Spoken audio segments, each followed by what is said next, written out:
This is Subsumption by Lucy Taylor. Annika hunkers against the empty water tank as Barris twists the lock on Salvation's inner door. 2 feet of reinforced concrete and steel lead into a mushroom with a 12-foot ladder leading topside. He starts to climb. Outside, the scraping and cracking have begun again, just like last night after the generator failed. Persistent, rhythmic. Something or someone trying to get in. "Wait," she says. He looks down. "What?" "We don't know who's out there." "You're right. We don't have a choice." His lightly accented voice drifts down to her. Pure Gujarati. She's reminded why she loves him. His steady, calming voice and fierce black eyes. His stoic acceptance of the unimaginable. They'd met at the lab where Annika's father works, she tells herself, in Los Alamos, New Mexico. It was Barris who'd helped them design Salvation, the name her father gave to the 42 feet of galvanized corrugated pipe buried 15 feet down in the mountains near Ratchin Pass, west of Chama. "The end has to come at some point," her father said when he was laying out the plans for Salvation. "The only question is what form it comes in." Lucky us, Annika thinks. Now we got the chance to find out. Outside, the sounds are sharper, more invasive. Annika looks up at Barris on the ladder. "If it's something horrible, something we can't survive, remember what you promised." He puts the 9mm Luger on his hip. "You first. I'll be right after." She feels absurdly comforted. He engages the automatic lift mechanism. The camouflaged blast hatch powers open to a cacophony of snapping, creaking. Bones breaking on a torture rack, Annika thinks. As Barris exits, she begins to climb. A moment later, his laughter shocks her. "A tree fell across the hatch. Just branches, that's all it was." She exhales. Topside, strands of hazy light filter through dusky, dog-turd clouds, but around them spread the pinyon and juniper woodlands, unchanged as far as she can tell. She takes a shallow breath, frowns. The air has an acrid taste now, a pungent, smoky scent, richly fertilized soil underlain with a tang of decay. Barris sniffs cautiously, his right eye twitching as it does when he's confused. "Smells strange," he says. "Maybe the fire's around Denver." "Yeah, chemicals." He mutters something in Gujarati. A prayer, Annika thinks, wishes they'd had time to stock the gas masks. Once it started, there wasn't much time for anything. The first wave of bolides struck the Northern Hemisphere the day after Memorial Day in the States, late May of 2021. Fireballs at -14 brightness, twice as bright as a full moon, rained like missiles over huge sections of the planet, even as debate still raged whether they were rocky or metallic asteroids or something intelligent, an alien attack. No one agreed. Locked inside Salvation, while the ham radio still worked, they got news of inconceivable destruction. Central Asia, Alaska, everything from Minnesota down to Mexico and east was sheeted in walls of 500 feet high. Annika had steeled herself to emerge into a charred moonscape, the old earth reduced to ash and bones. What she sees now is so contrary to her expectations that her reeling brain struggles to accept it. Darkly verdant hillsides, thick with ponderosa pines, junipers, and aspen, whose silver bark glows like polished pewter. "How is this possible?" she gasps. "Who knows? We got lucky. Let's find your dad." They hoist their packs, check their compass, head southwest towards Los Alamos. If Anika's father's still alive, he'll be waiting for them. A few miles on, they find a road that the topo map tells them will intersect with 285 just west of Chama. A breeze picks up. The swirling air grows dense with tiny particles. Annika tells herself it's pollen from the golden chamisa that crowd the verge. Barris starts to cough, which is when she hears the voices. She grabs his arm, signals him to hush. People coming. A woman's querulous voice, and then a harsh male one. Annika can't make out the words, but she knows anguish when she hears it. They slide among the trees and crouch as a small band, 4 men and a woman, crest the hill. They trudge single file, armed with rifles and AK-47s. All wear black bandanas over their mouths and noses, but for the stooped man in the lead. His bandana is a startling green. It appears to cause him pain, judging by how he shakes his head back and forth. Still, he makes no effort to adjust it. The group halts on the roadside, and heated argument ensues. Two of the men bellowing invective back and forth. The third man intervenes. Green bandana starts limping toward the trees, alone. The woman, young and burly and heavily tattooed, pulls out her pistol, racks the slide, and fires. Green bandana's head explodes into scarlet and smoke. One of the men douses the body with accelerant and throws a match. The woman lingers a few minutes while the others leave. Then she crosses herself and follows.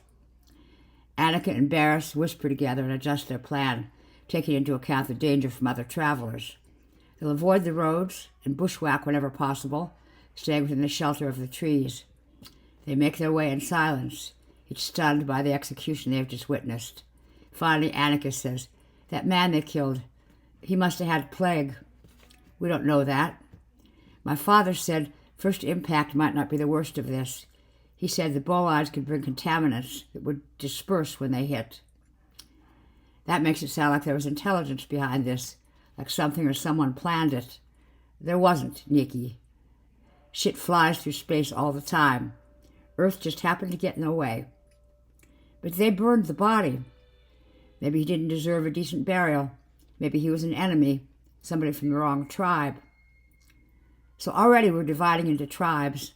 The possibility makes her throat constrict. What's that? First step on the way to the Stone Age? He laughs and kisses her neck. She rips cloth from her shirt tail to improvise bandanas. Again, she laments the gas masks they forgot to stock. Other things, too, like guava jelly and macadamia nuts and caviar and brie. So many things she longs for now and wishes she could taste again. Something flashes in her peripheral vision. She's just fast enough to glimpse a covey of quail, lightning fast as they dart for hiding. She permits herself a tiny gust of pleasure. She always liked quails, glad to see that some survived. The afternoon looks much like morning, hazy under a parade of low-hanging clouds that pass ponderously like tame elephants. At a pond, they purify some water and rest in the shade. Beneath the trees, Annika notices the soil is soft and spongy, although there's no sign of recent rain. Gazing into the maze of trees, she spies an odd growth, a mottled oval flower with a striking emerald center that appears to sprout from a juniper trunk. She blinks, trying to reconcile what she's seeing with what she's not seeing. She nudges Barris. "What is that?" It takes him a moment to spot what she's pointing at and become concerned enough to tell her to stay there while he investigates. She goes with him, of course. When he sucks in his breath and looks away, she studies more intently, willing herself to see something else, to realize it's just a trick of light that causes her to think the spine of the man slumped there is fused with the tree, and the outline of a juniper branch is invisible through the papery skin of his throat. He leans against the tree in a way that suggests sleep, except for the roots that snake around his legs and the glimpses of exposed femur that disturb the architectural balance of flesh and root system. "It looks like the tree is absorbing him," she says, her tone replete with the awe and wonder of one who comes upon a nature god inside his leafy temple. But then the ruined legs spasm down and up. A croak issues from the mangled throat, and Annika claps a hand across her gut and doubles over. In a surreal display of effort, the head raises, lolls, fights to find a balance point on the engorged neck. The mouth twists and contorts, and a hand paws the eyes where thin green shoots have knit themselves among the brows and lips and lashes, handiwork of a sadistic seamstress or a darkly comic one. "Who would do this?" Boris says, as what once was human fights to breathe. And Nikki doesn't answer, not knowing how to tell him no one did anything. This is now the nature of the world.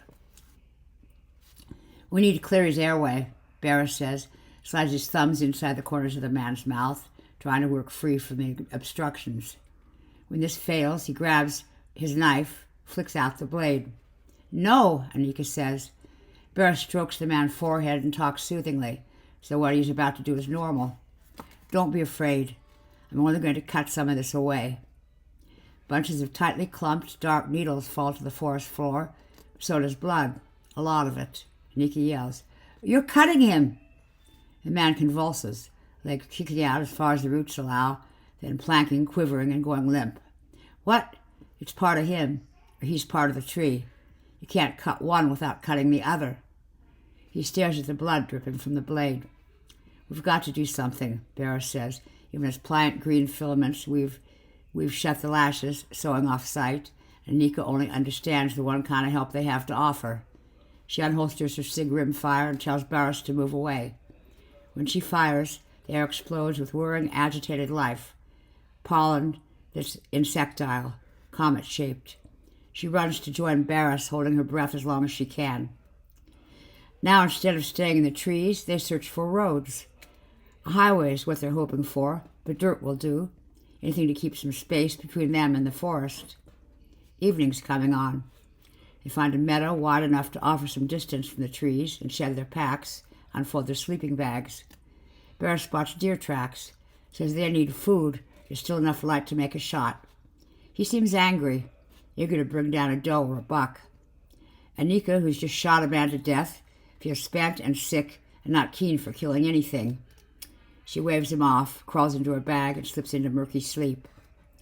Anne wakes up dreaming that Barris is inside her, thrusting furiously with a cock carved from burled wood, tipped with a black stone arrow. Her twilight brain is trying to make sense of this when she feels the warmth between her legs and smells the blood. Barris' sleeping bag lies empty. She pounds it with her fist, anger and panic released with every punch. Calm descends. She lies back down, unsnaps her jeans, struggles them down over her thighs. The flashlight shows pale green 6-inch stalks and a clutch of narrow braided roots. When she runs a finger along the tips, she feels an answering quiver deep inside. A tiny tongue flick sensation followed by an electric jolt of pain. Her breath hitches, and she sinks her front teeth into the meat of her lip, clinging to the pain for sanity. Gingerly, she pinches a stem between two fingers and tugs, praying that this parasite will slide out easily, but the thing holds fast, and more blood pours. She wraps the pliant blades around her fingers, fists her hand, lets out all her breath, yanks before she can change her mind. Her vision pinpricks. She screams to keep from fainting. If Barris heard her cry, she knows he'd come to her. Since he doesn't, she takes the gun and flashlight, moves shakily across the meadow into the woods. At first it's just bark and leaves and branches she sees, the junipers and pinyons, regal aspen nodding in the breeze. But the farther she goes, the more nuanced her sight becomes, the more adroitly she can parse the liminal threshold of this realm. She wants to call out Boris's name, but remembers too vividly those melded vertebrae, the throat crammed with juniper and bits of bark, and prefers to keep her silence. Beneath her feet, lichen-furred roots protrude from loamy soil. They forge meandering, unnatural paths, contrive to cut her off. A twisted juniper, lightning-struck and blackened, dangles grotesque seeds, each composed of 5 elongated rows, white beads that clink and shake. Then eyes and brain coordinate to give a meaning to this horror. Flensed hands and tiny finger bones, the trellis of a wrist. Root systems from surrounding trees intertwine with carpels, skulls, and shanks. The basin of a pelvic girdle garlanded with ropey coils of grayish-purple meat. She shuts off the flashlight, pads from one splash of moonlight to the next, wandering these charnel house woods with gun in hand, shuddering each time something drips from overhead. That Barris is the most recent addition to this tableau is evidenced by his relative intactness, the still new look of his tactical jacket, barely scuffed wolverines. His face, once so unspeakably dear to her, is now just unspeakable. She turns away, hating him for what he's done, but hating more the loss of him, of everything. For a moment she sways between gusts of grief and fury. "You said I'd go first. You'd be right behind." The forest trembles, although there's no wind. She hears the mourning of an owl and wonders if animal life is somehow immune to this. If it's no accident, she sees no skins or feathers, paws or fur. Perhaps the plants are sentient now and can distinguish among types of prey. Perhaps that is the point. Barris' gun lies in the underbrush beside him.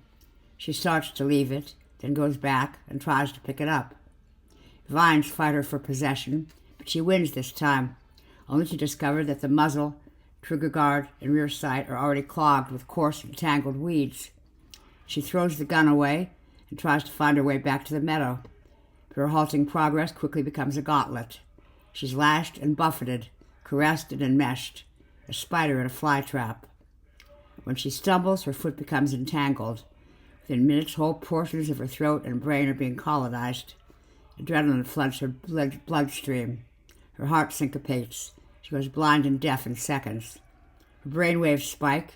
It was a deadly languor surges through her. Only at the last, when she feels the forest infiltrate every damp and puckered pore of her honeycomb skin, does she recall the magic she still wields, the quick death Barris promised and denied her, and reaches for the cig.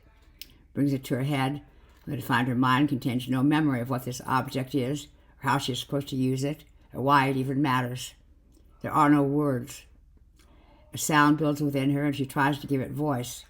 Other life forms own her now. The rich nutrients of her bone and blood divvied up among a million microscopic mouths as her body is repurposed for grander destiny.